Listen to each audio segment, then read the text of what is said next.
Is solipsism a decent way to look at the world? No. Let's get that out of the way right now. It's dumb, just like religion.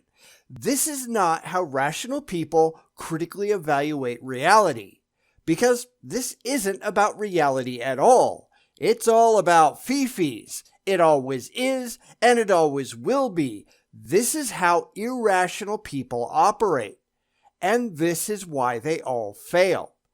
So let's go take a look.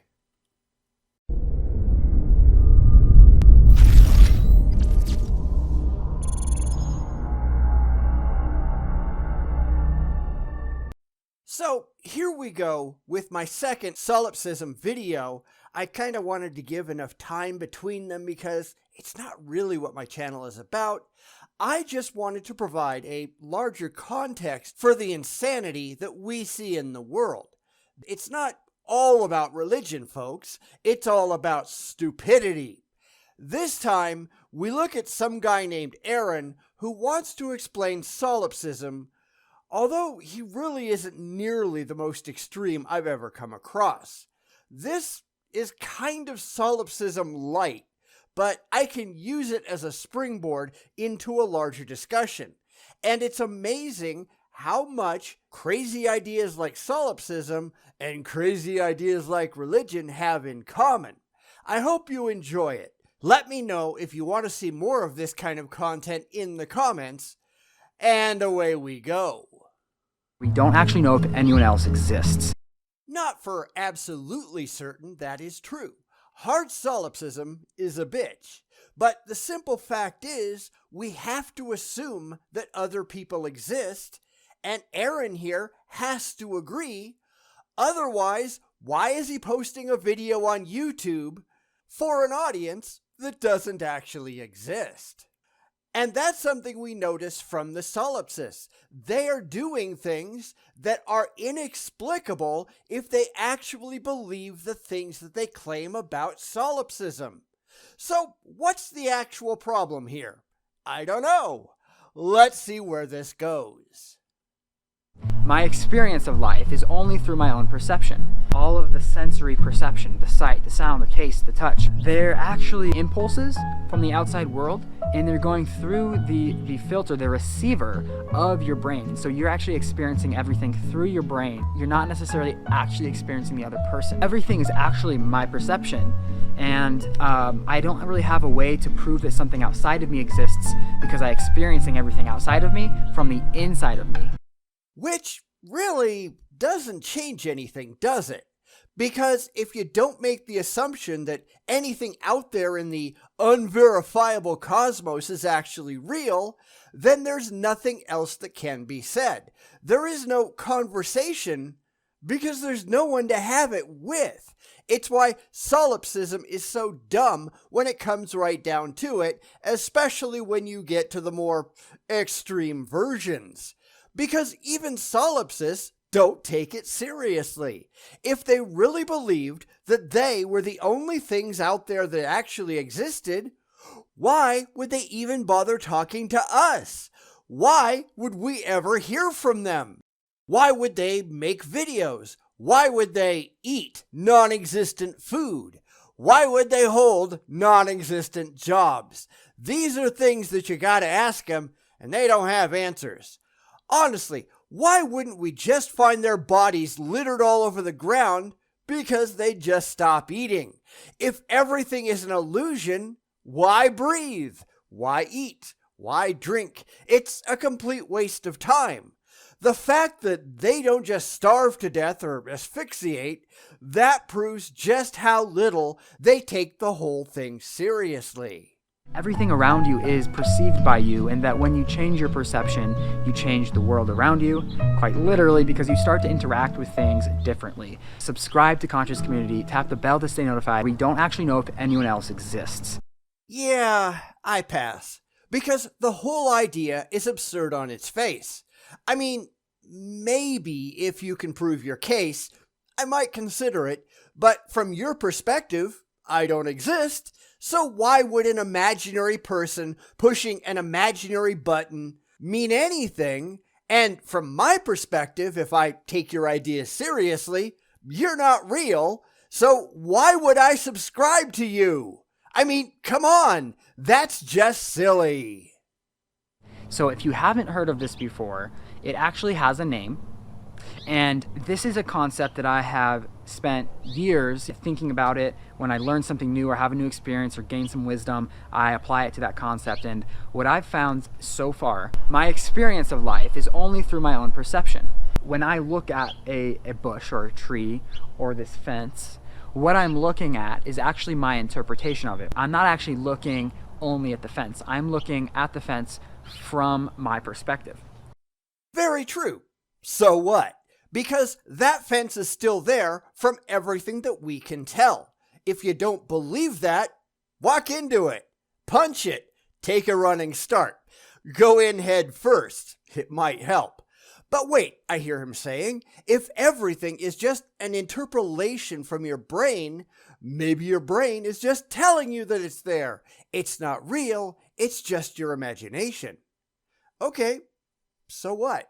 What's the difference between a consistent interpolation and actual reality? If that fence seems to be in the same place every single day, what difference does it make if it's really there or not? If you can't actually tell the difference and your brain is telling you that it's there every time that you check, then why not accept the reality that seems to be true? Because whether you like it or not, we all have to do it. Everyone watching this video, whether I'm real or not, or whether you're real or not, all of you, I'm sure, are still having the same experience, watching the same video, in the same objective reality. Now, I can't prove that, of course, but there's no reason for me to doubt that it's true. So again, what the hell difference does it make? So this fence right here is three-dimensional, right? It has a width, a length, a height, it has a density, it has a color, and it has this expression of lining this whole yard. Yep, all of that comes from your brain. And that's just something we all have to accept, whether we like it or not. Of course, we can compare our own subjective interpretations of reality with other people's subjective interpretations of reality, and if we get enough that say the same thing in general, I think we're reasonably justified in accepting that there's more to it than just pure subjectivity. The whole thing is a process, and you have to deny that the process has any validity whatsoever in order to get anywhere close to solipsism. Now, this is a discussion I've had with a number of them over the years. They will sit down and say, well, you're not real. And the whole, well, then why are you talking to me thing doesn't seem to penetrate. So, I will say this. Hey, if you don't think I'm real, why don't you hop on a plane and fly to where I am? After all, money is just an illusion anyway. What do you care? Come to where I am, and I would be happy to pick up a brick and bash you over the fucking head with it until you admit either I'm real or you pass out from blunt force trauma. Take your pick. It's funny, I've never had a single one accept my experiment. This whole thing is really stupid when you think about it, and I just don't see how you can do that with any credibility, which is why the solipsists you tend to run into, they're teenagers who come across what they think is a really novel concept and lack the capacity or critical faculties to actually think it through. So that fence as a whole has an expression, right? And when I'm standing right here and I'm looking at this fence, I'm actually experiencing this fence from right here. I don't see the other side. I don't see the part of the fence that's behind me, and I'm experiencing it in this shape with my vision. And the settings on our vision in this earthly, worldly, human experience is that our vision goes like this, right? Now, for the more extreme solipsists out there, and I know that Aaron isn't one of them, don't say so in the comments, they would say that none of that is actually happening because there is no fence, there is no world, there is nothing at all except their own mind. Everything else is just an illusion. It's something that your brain constructs so that you, as an individual mind, don't go insane. And the problem is, absolutely none of that is at all defensible or demonstrable. It's the same kind of thing that happens in religion.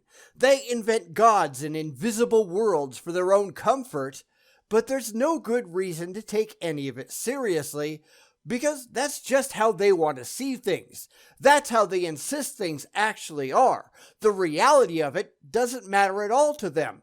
It's why trying to have a coherent conversation with any of them is so difficult, because they're just not coherent.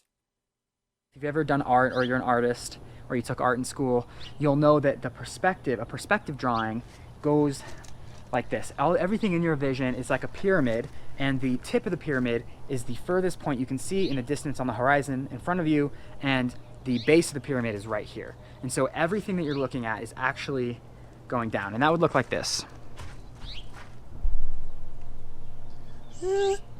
Right?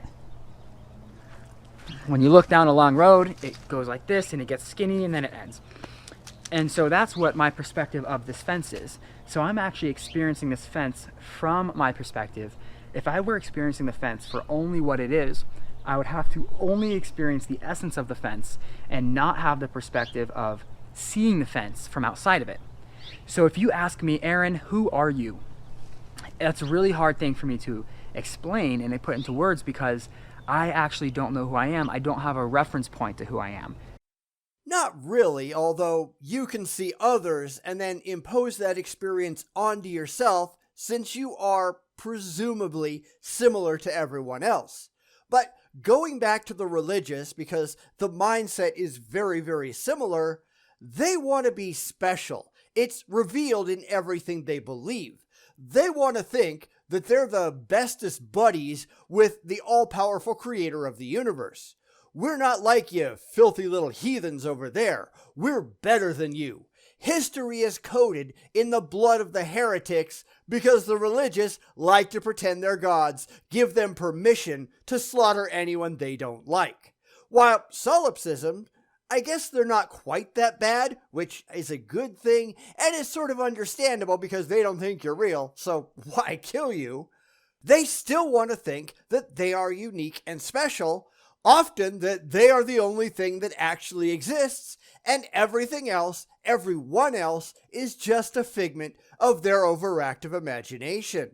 When you allow your ego to run away with you, you wind up looking like a complete dumbass. And that goes for both groups. If I was this fence, right, I wouldn't be able to see me from the perspective that I'm looking at the fence right now. So if I was this fence, I would just feel like this dense wood structure that spans the yard. I wouldn't have the perspective of someone else standing outside and looking at me, the fence. Okay, I'll play along. If you were the fence, you'd have no sense of self at all. Fences aren't self-aware.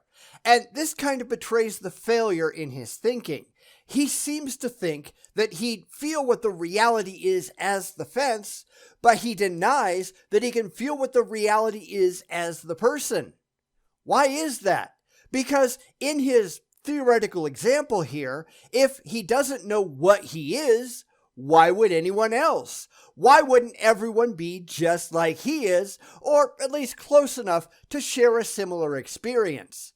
It's when you really start to pose these questions to a solipsist that you start to see just how weak the position actually is.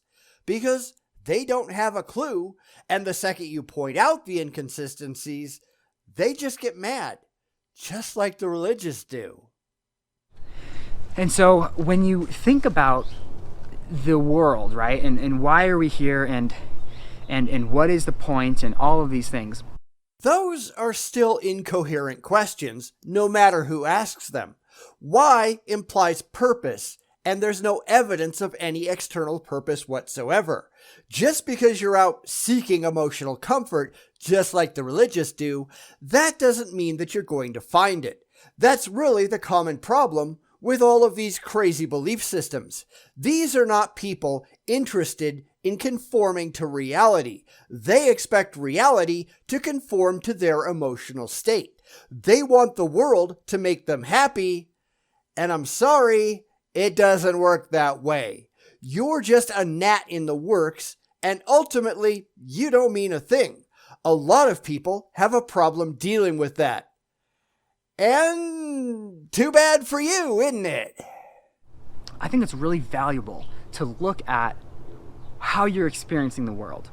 And I alluded to this just a minute or two ago when I said that I, Aaron, only see the world from my perception. And in fact, there are people on the other side of this camera, like you watching this video, that I don't actually know if you're real or alive. One, because I may not have met you, and two, because when I interact with someone and I see their eyes and we lock eyes, yes, it feels like it's another consciousness that I am interacting with, and yes, it does feel like there's a sentient being there. However, although there is a sentient being in front of me, I'm actually experiencing the sentient being. I know that that sentient being is there because my perception is here watching them. And for a lot of extreme solipsists, and again, Aaron isn't one of them, don't get mad at me, they simply deny that's the case. There are no other sentient beings. It's all just an illusion intended to make them feel better about themselves. The problem, as I alluded to in the last video, is that solipsists don't actually behave as if they think any of that is true. Because if they really thought that everything was just an illusion, why would they stop for cars? They're not real. They can't hurt you. Of course, the solipsist has to make an excuse to get around that. They think their minds make things real. They think, well, a car isn't really there, but my brain or whatever passes for it, whatever this thing in the vat that is my reality, it tells me it's real, therefore I have to behave as if it is. Yeah, except that's not how it works.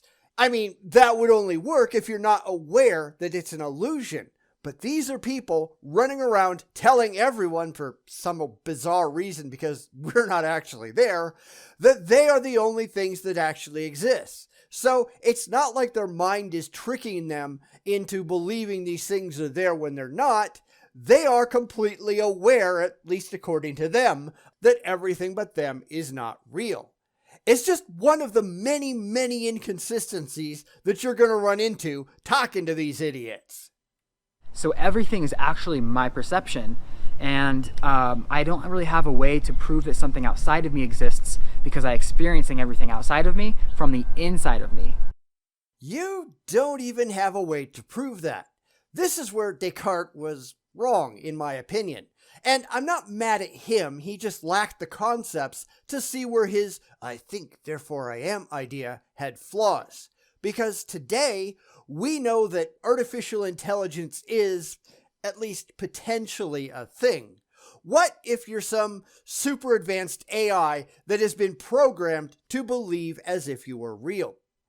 What if you're not really thinking? What if you're just reacting to a chunk of impossibly complex code? Because if you're not thinking independently, how do you know what you are? Or even if you are anything at all? Because you could just be a very complex character in someone else's dream. How would you ever be able to tell the difference? If you watched an animated movie, for example, are the characters on screen real? Are they thinking, or are they just doing what the scriptwriter wants them to do? This is the kind of process that a lot of solipsists go through, and I get it, but they don't follow through beyond it. They assume because they feel like they are real, that they must be, while denying the reality of everything else around them. And I'm sorry, but that's not how rational thought works. So to take this even a little bit deeper and crazier, your brain, right, is inside of your skull. It's dark. The only thing that receives light is through your eyes. The actual brain is protected. It's in the darkness. So your processing unit, the area where you process all of the sensory perception, the sight, the sound, the taste, the touch, the 5 earthly senses, they're actually experiencing like impulses from the outside world, and they're going through the filter, the receiver of your brain. So you're actually experiencing everything through your brain. You're not necessarily actually experiencing the other person. So of course this is debatable. This is just a wonderful perspective to kind of see that everything around you is perceived by you, and that when you change your perception, you change the world around you, quite literally, because you start to interact with things differently. Now, once again, I will admit that this guy isn't nearly the kind of extreme solipsist that I've encountered in the past, which is a good thing because those people are nuts. At least he thinks he has a physical body. We do know that when you change the way your brain perceives things, our view of the world is automatically altered. We're just running software on a meat computer after all, and that's something that bothers a lot of people. The religious, they want to think that we're some kind of ethereal soul that transcends this life. They're nuts too, and like I said, all of this is being done for emotional comfort, which is why it's so painfully easy to tear gaping holes in these ridiculous blind beliefs. It's why solipsists tend to back away from me once they find out that I know all of the problems with their philosophy. They don't want to have their failures exposed. The crazier they are, the worse they are, and I've seen some really extreme cases in my day. It's both sad and terrifying at the same time. If you know about the double slit experiment, and you're familiar with the idea that, of law of attraction, in essence, where when you shift something inside of you, then the world around you reacts to that, right? No, there is no law of attraction. That's just crazy New Age bullshit. Now, yes, if your perspective changes, if you gain a new outlook on life such that you are willing to work harder to achieve your goals, then you are more likely going to be able to reach your goals a little bit easier. That doesn't mean that those goals will just magically appear in front of you because you wished really, really hard. That is just the same kind of crap that The Secret pushed, and it bamboozled a lot of people out of a lot of money. Because people are dumb. They really are. People are always looking for the easy way out, and there often is no easy way. It's all hard work all the way down. Nobody is going to see you struggling and come along and give you $1 million. It just doesn't work that way. That's what all of these new agey bullshit con jobs focus on. People who have more money than sense, looking for a way to be happy without having to work hard and earn any of it. And if you think about it, that's religion too. That's all of these stupid imaginary philosophies, and so long as there are suckers out there, there will be someone to take advantage of them. There's a simple solution though. Stop being so fucking stupid. So when you start to look at these things, it just brings a more full picture in to the equation when we're asking the question and potentially looking for an answer to the question of what is this place? Why am I here? What is Earth? How did we get here? What's the point? Should I even be here? And I think it's a valid thing to question, to ask. Why am I here? Should I be here? Am I supposed to be here? Did I come here on purpose? Was I placed here? Just really interesting things like that, and that's a really fun way to look at it. It's just not ultimately meaningful. It doesn't really get you anywhere. The only answer to any of those questions, if you're going to be honest about it, is, I don't know. Because those aren't questions that have any demonstrable answers. And that's why there are so many religions that just make crap up to sell their irrational product to a stupid and gullible audience. Going strictly by the evidence, these questions have absolutely no relevance. There is no reason to think there is an inherent purpose to your life. You're here. You're actually an accident of birth caused by millions of years of evolution. You're here because your parents fucked. That's it. There is nothing else to it. Now, you have to make the best of it while you're here. You've got 70 to 80 years here if you're lucky. Do something with it. Or don't. That's kind of up to you. I have no vested interest in your ass hanging out on the planet. If you don't want to be here, don't be here. Just don't mess it up for anyone else. The sooner people come to that realization, the better. There is no inherent point to being alive.